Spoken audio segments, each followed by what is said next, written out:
ini yang sakit kita doakan semoga cepat sembuh.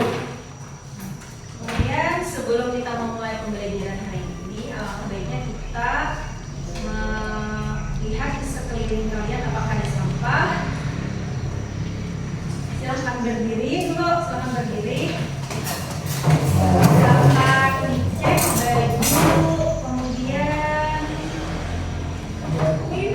kalau yang masih keluar bajunya silahkan dimasukkan ke dalam. Dan silahkan duduk. Sebelum kita memulai pembelajaran kita hari ini, Ibu akan menyampaikan materi yang akan kita pelajari, yaitu tentang pengembangan pusat-pusat keunggulan ekonomi untuk kesejahteraan masyarakat. Nah, kemudian di sini Ibu akan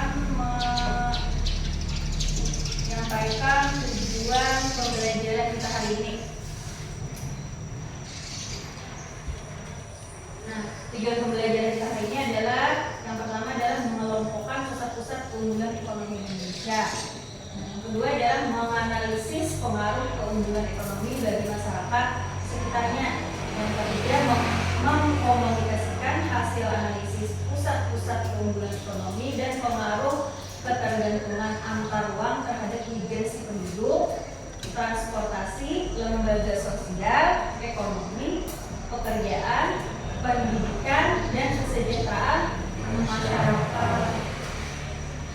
Nah, apakah ada yang masih ingat sebelumnya kita mempelajari tentang apa? Perdagangan internasional. Iya, perdagangan internasional. Ada yang masih ingat apa itu perdagangan internasional? Ekspor impor. Nah, tentang ekspor Impor. Nah, kemudian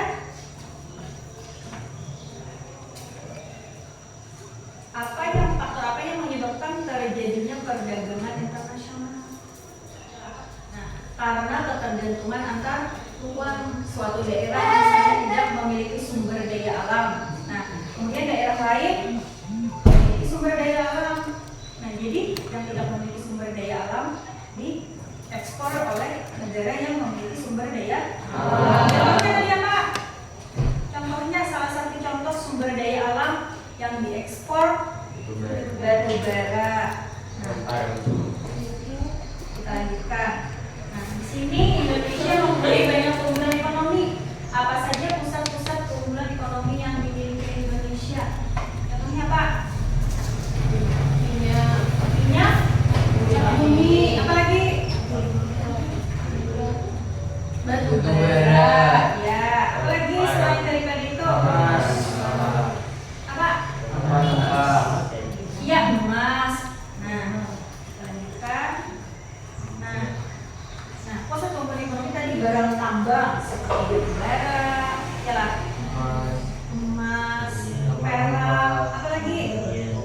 Logam. Nah, kalau ekonomi kreatif contohnya, ekonomi kreatif. Ekonomi kreatif. Kalau misalnya di Kalimantan Selatan itu ada kain sasi. Nah, itu adalah salah satu. Kalau batik itu di daerah Jawa. Nah, itu adalah salah satu contoh ekonomi kreatif. Kalau pesona alam contohnya pemandangan alam, atau misalnya di sini kalau contoh salah satu contoh yang ada di Hulu Sungai Tengah apa? Wisata. Contohnya salah satunya air terjun yang ada di Hulu Sungai Tengah, yang ada di Brebes. Pulau Mas yang di Gandrik. Apa lagi? Batu Benawar ya. Nah, kemudian di sini pengelolaan dan pusat keunggulan ekonomi yang ada di Indonesia bisa dikelola oleh investor asing dan dikelola oleh sendiri. Nah, ini adalah contoh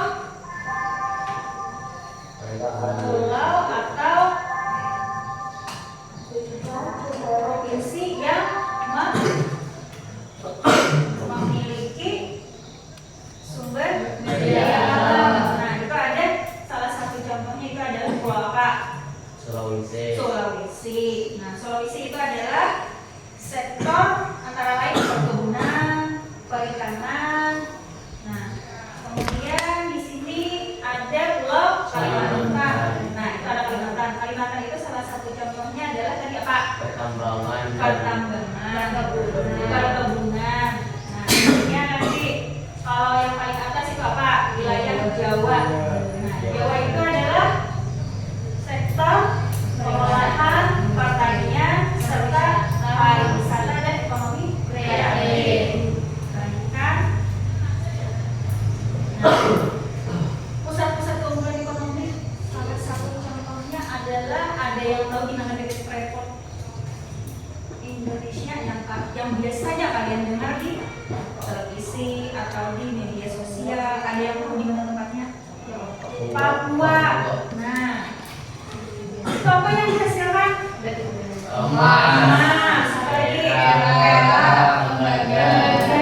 Berarti di PT Freeport itu menghasilkan emas, ya kan? Ya. Nah, kemudian di sini ada lagi. Nah, wilayah Papua memiliki potensi sumber daya alam di sejumlah sektor antara lain pertambangan, perkebunan, pertanian, peternakan, serta pariwisata. Kemudian di sini peran PT Freeport bagi masyarakat dan negara kita. Apa perannya? Apa peran PT Freeport bagi masyarakat? Nah, menyediakan lapangan pekerjaan. Kemudian apa lagi? Ya, kemudian penanaman investasi. Kita teruskan. Nah, ini adalah pusat-pusat keunggulan ekonomi. Nah, perusahaan tambang minyak negara. Nah, ini adalah contohnya yang ada di Indonesia adalah Kilang Tangkalan Bradan, Kilang Dumai atau Saipakning Riau. Kemudian kilang di Cilacap, kilang Balikpapan, kilang Kasim, kilang Balawan, kilang Cabul. Kalau yang ada di Kalimantan tadi apa? Kilang Balikpapan. Pernah kamu dengar? Ya. Kalau yang biasanya disebut orang punya orang Pertamina. Nah, ya. Nah, ini adalah peta kilang pengolahan minyak bumi di Indonesia. Itu ada di ada di Jawa, kemudian ada di Papua, kemudian di Sumatera, itu ada di Kalimantan. Kalimantan dari kamu Kalimantan apa? Timur. Kalimantan Timur. Nah,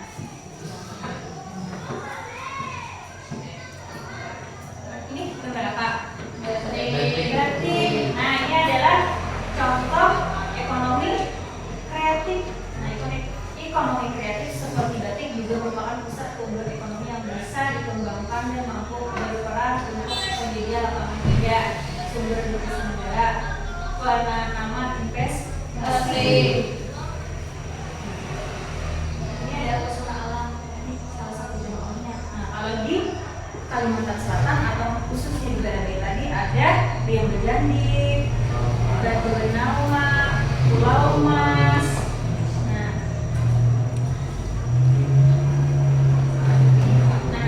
Apa itu pesona alam? Nah, keindahan alam Indonesia terkenal di mancanegara sebagai negara dengan alam yang indah, negara kepulauan seluas 1,91 juta kilometer persegi. Ini memang memiliki bentang alam yang memesona mulai dari Aceh hingga Papua.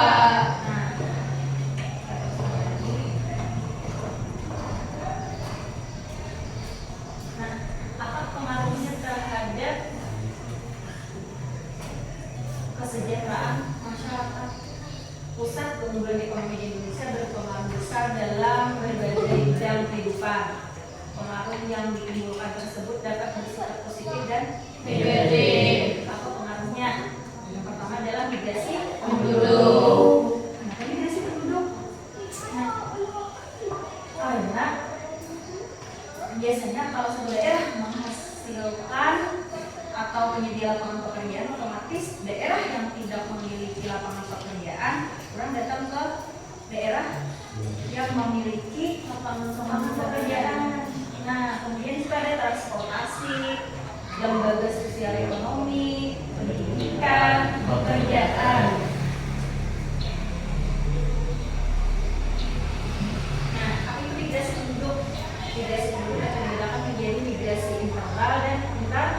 Migrasi internal adalah perpindahan penduduk dari satu tempat ke tempat lainnya dalam satu negara. Nah, kalau migrasi internasional adalah perpindahan penduduk antar negara.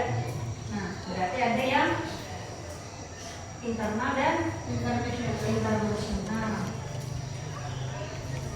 Nah, ini salah satu contohnya misalnya adalah titip repo tadi. Nah, ini akan mempengaruhi migrasi penduduk di Papua. Misalnya sebelum 1967 wilayah Timika adalah hutan belantara. Pada awal Freeport mulai beroperasi, penduduk yang hidupnya berpindah-pindah mulai masuk ke wilayah sekitar tambang Freeport sehingga pertumbuhan penduduk di Timika meningkat. Nah, tahun 1970 pemerintah dan Freeport secara bersama-sama membangun rumah-rumah penduduk yang layak di Jalan Kamtik. Kemudian dibangun juga perumahan penduduk di sekitar selatan Bandar Udara yang sekarang menjadi kota Timika. Nah, kemudian transportasi. Nah, dalam kegiatan transportasi keberadaan penyebar ekonomi juga membawa pengaruh besar. Mobilitas penduduk dalam suatu negara atau antar negara tidak dapat dilakukan tanpa adanya sarana dan prasarana transportasi yang memadai. Nah, berarti kalau orang migrasi tadi otomatis juga ada transportasi. Kemudian di sini ada lembaga sosial ekonomi. Nah, kalau di sini lembaga sosial ekonomi keseluruhan dari sistem norma yang berbentuk berdasarkan tujuan dan fungsi tertentu dalam masyarakat. Nah, kita teruskan lagi. Kemudian pendidikan. Nah, contohnya di sini adalah pada tahun 2003 dibangun Institut Pertambangan Memang Laut untuk memberikan kesempatan pengembangan pengetahuan, keterampilan dan sikap maupun perilaku yang profesional di bidang operasi dan penunjangnya. Nah, itu di bidang pendidikan. Kemudian di sini, nah ini adalah salah satu contoh dari Freeport Indonesia tadi menyerap tenaga kerja sebanyak 29.563. Nah, jumlah pekerja yang ada, kemudian di situ ada yang pekerja, ada yang non Papua, ada asli Papua, dan ada yang tenaga asing. Nah, ini yang kita bahas adalah tentang bagaimana dengan Kalimantan, khususnya adalah Kalimantan Selatan. Nah, tadi sudah kita bahas.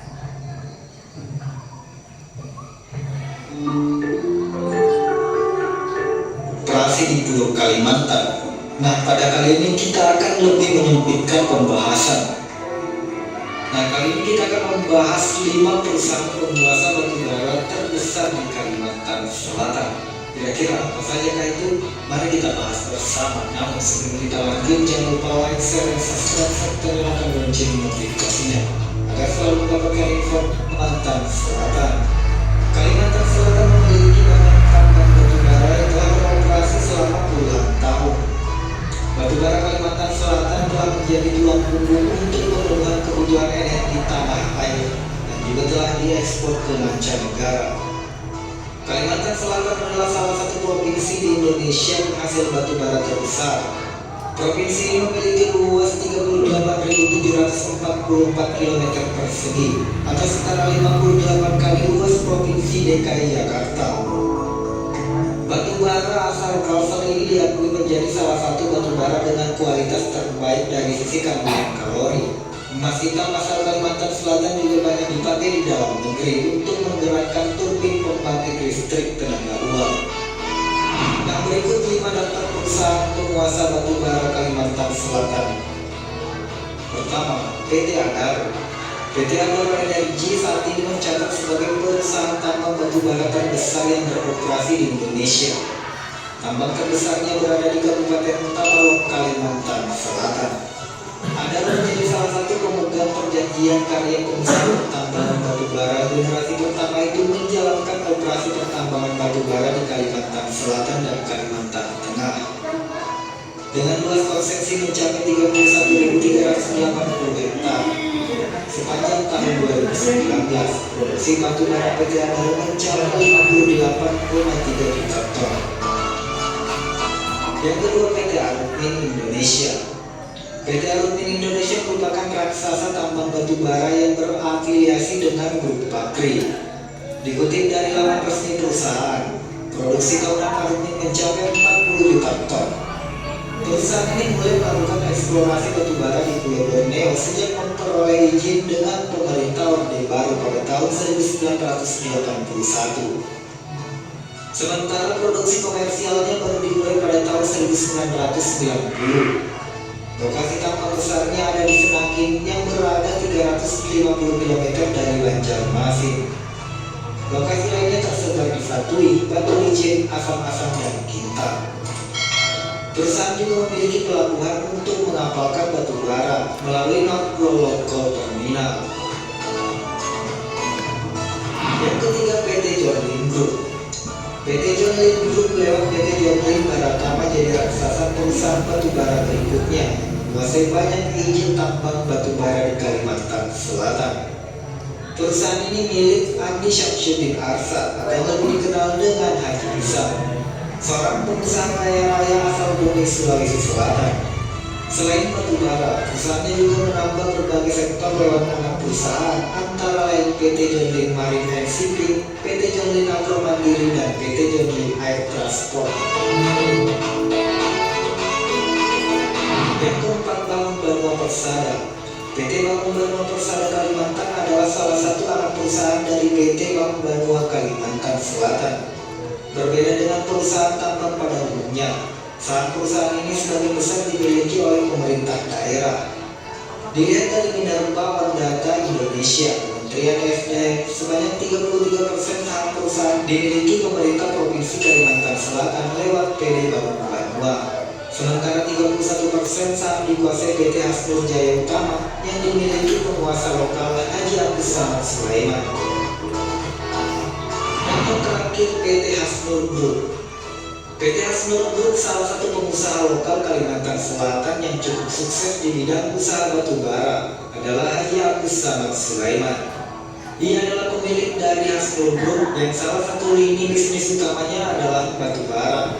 Dikutip dari laman resmi perusahaannya, usaha pertambangan batubara Hasnur Group saat ini ditangani oleh dua anak perusahaan batubara, yaitu PT Energi Batubara Lestari yang mempunyai cadangan sebesar 80 juta MT dan PT Bumi Rantau Energi mempunyai cadangan sebesar 200 juta MT yang berlokasi di Rantau, Kabupaten Tabin, Kalimantan Selatan. Di samping itu terdapat beberapa proyek batubara yang saat ini dalam tahap eksplorasi. Hasnur juga memiliki terminal khusus batubara yang terletak di Sungai Putih dan Sungai Salai, Kalimantan Selatan, dan pelabuhan khusus di Pendang, Kalimantan Tengah. Tadi adalah 5 perusahaan batubara terbesar di Kalimantan Selatan.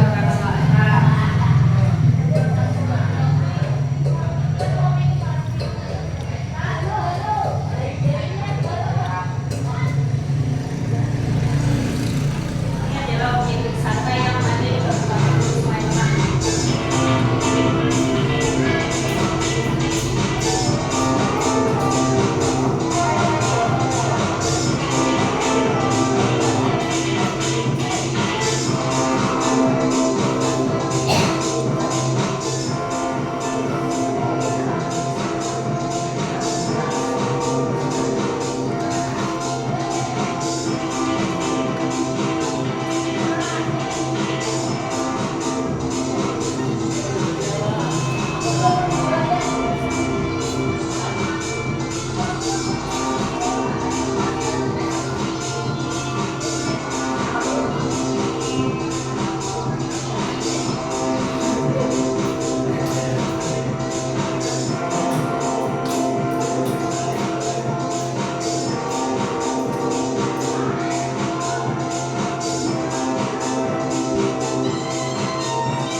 tadi adalah objek wisata yang ada di Barabai atau Halaman Hulu Sungai Bengawan. Kemudian selanjutnya silakan kalian bergabung dengan kelompok masing-masing.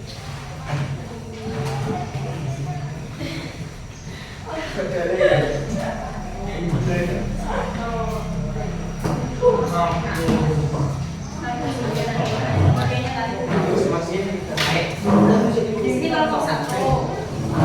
Gue di belakang. Saya kira itu tiga sih kan. Tempatnya di belakang sana. Ini 1, 2, 3, 4. Kelompok 1, kelompok 2 di belakang. Berarti kelompok ini saya kalau belakang sini. Kalau satu belakang sini yang awal kelompok 4. Gue dipindah boleh tadi. Kalau ini orang.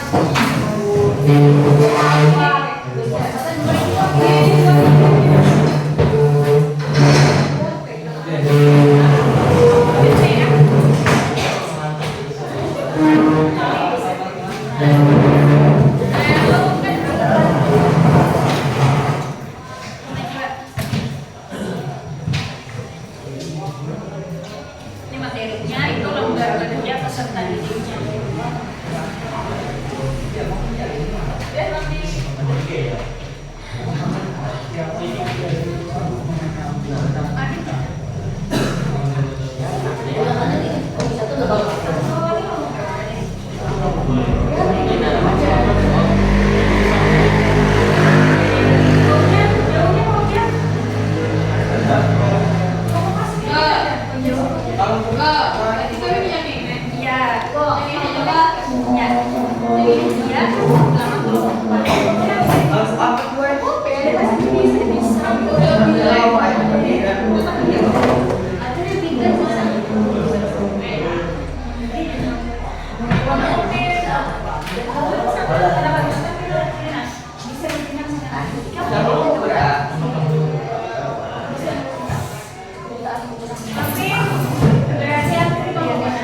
Kami apa cuy?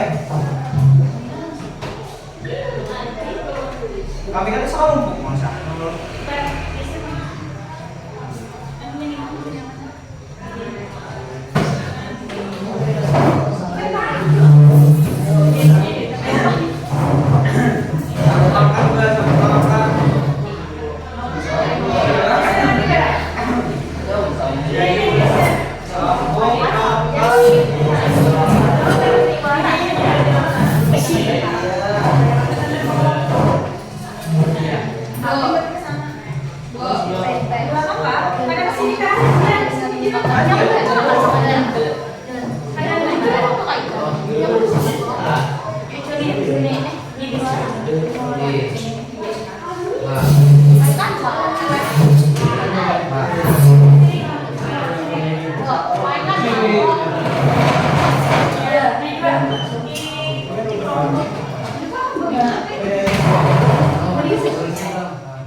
Silakan untuk kelompok 1 mencoba presentasi.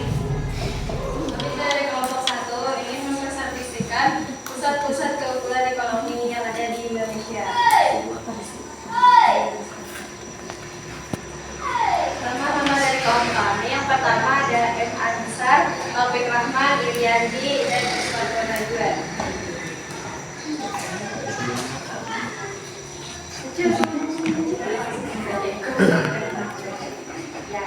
Soal nomor 1, faktor pendukung pusat keunggulan ekonomi yang kalian simpan.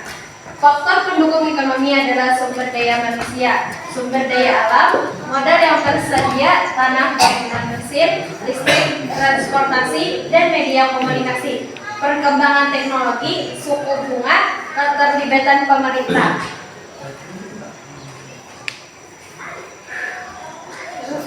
Soal nomor 2, manfaat dari pengelolaan masyarakat kegiatan di Makassar adanya pusat keunggulan ekonomi yang dikembangkan.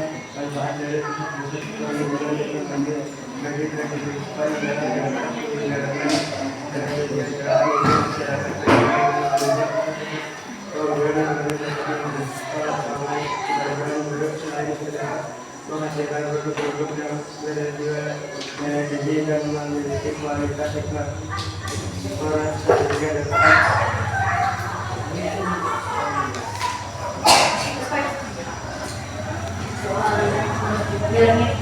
kendala apa saja yang dihadapi pusat keunggulan ekonomi yang dikembangkan. Terdapat inflasi yang disebabkan oleh harga pangan dan energi, alokasi bahan baku yang tidak merata, pembangunan infrastruktur yang tidak merata, pelanggaran yang dilakukan oleh pengusaha penambang, bencana alam, tenaga kerja Indonesia di luar negeri sering tidak mendapatkan perlindungan hukum.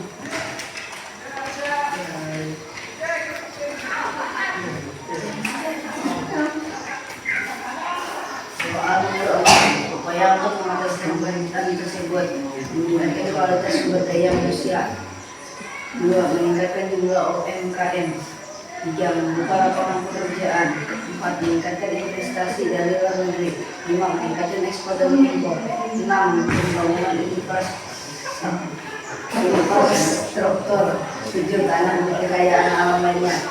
Nah, itu tadi presentasi dari kelompok 1. Apakah ada yang ingin bertanya? Silakan. Kami dari kelompok 4 izin bertanya. Silakan. Apa nama tambang minyak yang ada di Kalimantan Selatan?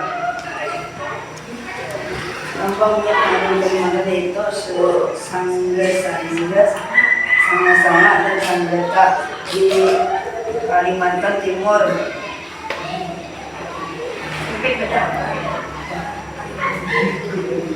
Para Sungai dan Benur di Kalimantan Utara serta Tanjung di Kalimantan Selatan dan Kalimantan Tengah. Daerah yang berada di provinsi Kalimantan Timur.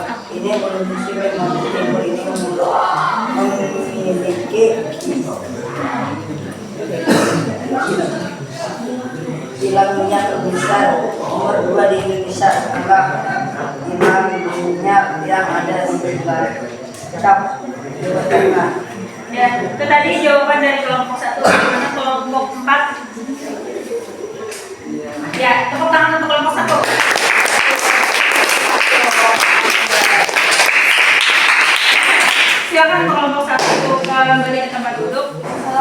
warahmatullahi wabarakatuh. Kami dari kelompok 2 ingin membacakan pusat keunggulan ekonomi di Indonesia. Perkenalkan nama-nama kelompok kami. 1. Sonia, 2. Alia, 3. Doni Maulana, 4. M. Fikriano. Faktor pendukung pusat keunggulan ekonomi di bidang pariwisata. Faktor pendukung utama yang mempengaruhi keinginan wisatawan dalam mengunjungi wisata budaya dan libur-libur ialah disebabkan oleh atraksi wisata atau daya tarik wisata. 2. Manfaat yang diperoleh masyarakat sekitar dengan adanya keunggulan ekonomi yang dikembangkan di wisata. 1. Semakin bertumbuhnya perdagangan. 2. Karakteristik pengunjung yang bersifat heterogen membawa pengaruh terhadap perubahan karakteristik sosial masyarakat di kawasan wisata. 3. Dapat menumbuhkan perekonomian masyarakat sekitar dengan para turis yang datang mengunjungi wisata. 4. Kendala apa saja yang dihadapi pusat keunggulan ekonomi yang dikembangkan di pariwisata? 1. Jauhnya jarak antar objek wisata dengan wisata yang lain. 2. Kebersihan dan kesehatan. 3. Terbatasnya tenaga kerja terampil dan standar kualitas perusahaan.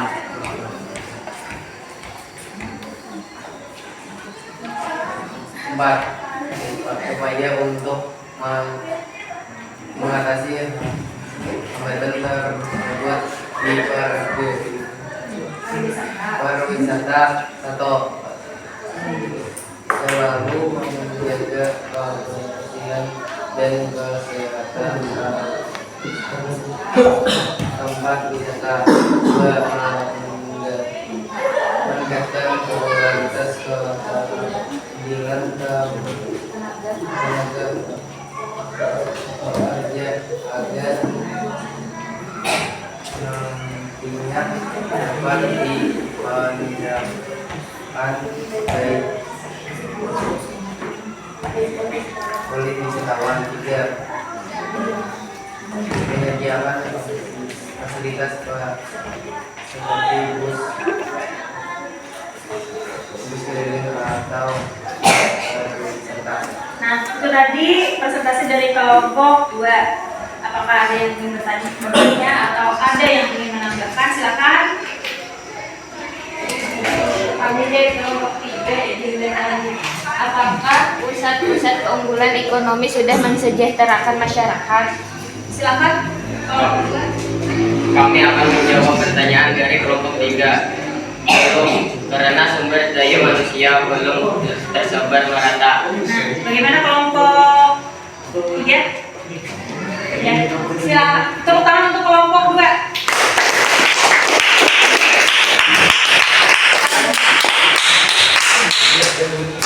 Nah, tadi presentasi dari teman kalian kelompok 1 dan kelompok 2. Nah, kesimpulan yang dapat kita ambil dari pembelajaran hari ini yaitu ada hambatan dalam upaya mengembangkan pusat-pusat keunggulan ekonomi di Indonesia, baik di bidang pertambangan ataupun di bidang pariwisata. Nah, di sini pusat keunggulan ekonomi yang dimiliki Indonesia sangat beragam yang bisa dikelompokkan mulai dari barang tambang, ekonomi kreatif dan pesona alam. Kemudian di sini pusat keunggulan ekonomi yang dimiliki Indonesia dan dikembangkan dengan baik akan berperan untuk menyedia lapangan kerja, sinkronisasi negara, pengalaman investasi. Kemudian banyak pusat keunggulan ekonomi di Indonesia di berbagai daerah yang memberikan pengaruh bagi kehidupan masyarakat. Pengaruh keunggulan antara lain adanya migrasi penduduk. Ya. Nah, kemudian di sini pengaruh keunggulan antara lain adanya migrasi penduduk, berdirinya lembaga ekonomi demi pemenuhan kebutuhan masyarakat, tersedianya kesempatan kerja atau lapangan pekerjaan.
dan